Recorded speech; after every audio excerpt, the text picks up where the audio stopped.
Good afternoon. Welcome to Maryam Tutoring.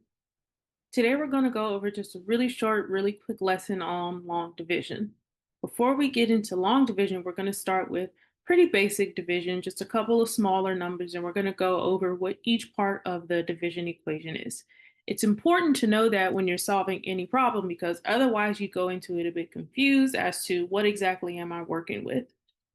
It's also important to know what your mathematical terms mean, just as regular English words. So when you hear division, you hear divide. Divide means you're going to split something up.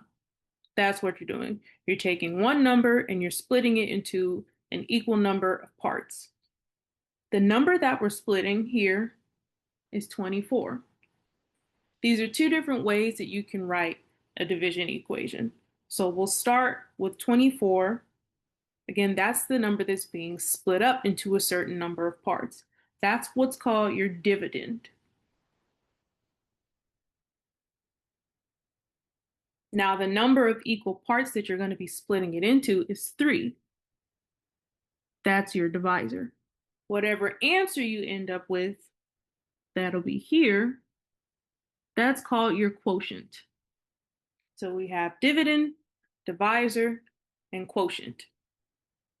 Now, division just so happens to be the opposite of multiplication. When you're multiplying a number, for example, 3 times 1. This is asking us if we count by 3 just one time, where do we end up? How many do we have? So if we literally just say 3, we count it by 3 just once. So that'll give us 3.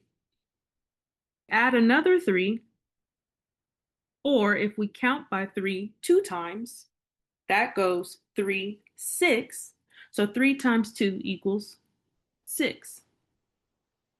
So since division is the opposite of that, we're seeing how many times do we have to count by 3 until we end up at 24.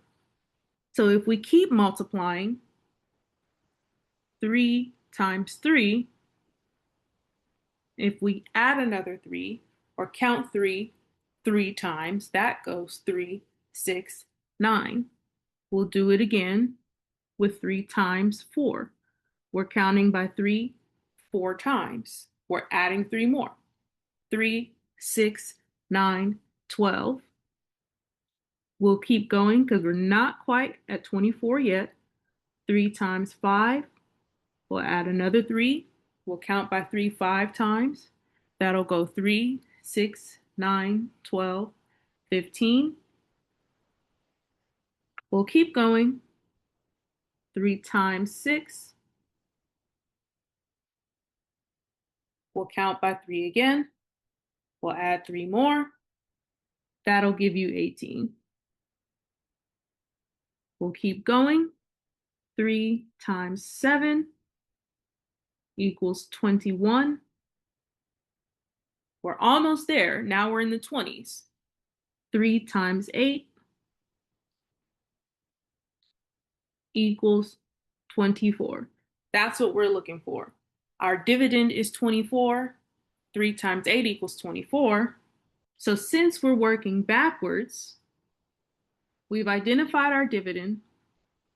We've identified our divisor. So when the question is asked, what is 24 divided by 3? Or how many times does 3 go into 24? We know that we've counted by 3 8 times to get us to 24. So the answer is 8. Let's try it again with 15 divided by 5. So remember, we're seeing how many times do we count by 5 until we end up at 15? Or what number do we multiply by 5 to get to 15? So we'll start with 5 times 1. We typically don't have to start with 5 times 0 because we already know that any number times 0 is just going to equal 0. So 5 just one time is 5. But we need to get to 15. So we'll add 5 more, or we'll multiply 5 times 2, which equals 10. Closer, but not there yet. So now we'll do 5 times 3. So we'll count by 5 3 times. 5, 10, 15. That's what we're looking for. 15 is our dividend. 5 is our divisor. And we know that we counted by 5 3 times to get to 15. So when the question is asked, what is 15 divided by 5? That's how many times does 5 go into 15? Or how many times do we count by 5 until we get to 15? The answer is 3. Let's try it with larger numbers. Previously, we tried it with numbers that were fairly easy to divide by, like 15 divided by 3 or 8 divided by 2. Those you can typically do really quickly in your head, or if you need to, really quickly on your fingers. With long division, we're typically working with problems that are going to take a couple more steps. 108 divided by 6 is an example. The approach stays the same, where we're going to see how many times 6 can go evenly into 108. But instead of just going into one number, it's typically going to go into more than one number. What that means is we're going to try to divide 6 into each digit of the dividend. The dividend has 3 digits. That's 1, 0, and 8. So first we'll see, can we divide 1 by 6? Now we can, but 1 is smaller than 6, so that'll give us a fraction or a decimal, and we're not looking for either of those right now. We're looking for what are called whole numbers. 6 is a whole number, 1 is a whole number, 8 is a whole number, things like that. So we can't divide 1 by 6 yet. What we need to do is try and divide 10 by 6. That means we're going to see how many times does 6 go into 10. 6 times 1 equals 6. 6 times 2 equals 12. This is where we'll stop. When we see how many times the divisor goes into the dividend or a part of the dividend, the answer needs to be that number or it has to be smaller, which means if we say that 6 goes into 10 2 times, that's not correct. Because 6 times 2 is 12, that's larger than 10. That means 6 goes into 10 one time because 6 times 1 equals 6, and that's smaller than 10. We're going to put 1 into the quotient space, and it'll go over the 0 because we divided 6 into 10, not 1 this time.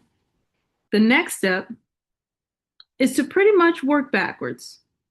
What we're multiplying is the quotient, or the first part of the quotient, by the divisor,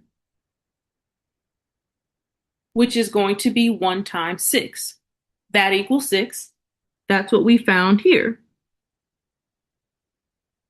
That answer goes just under the 10. That'll take us into our next step. Our next step, we're going to subtract and drop.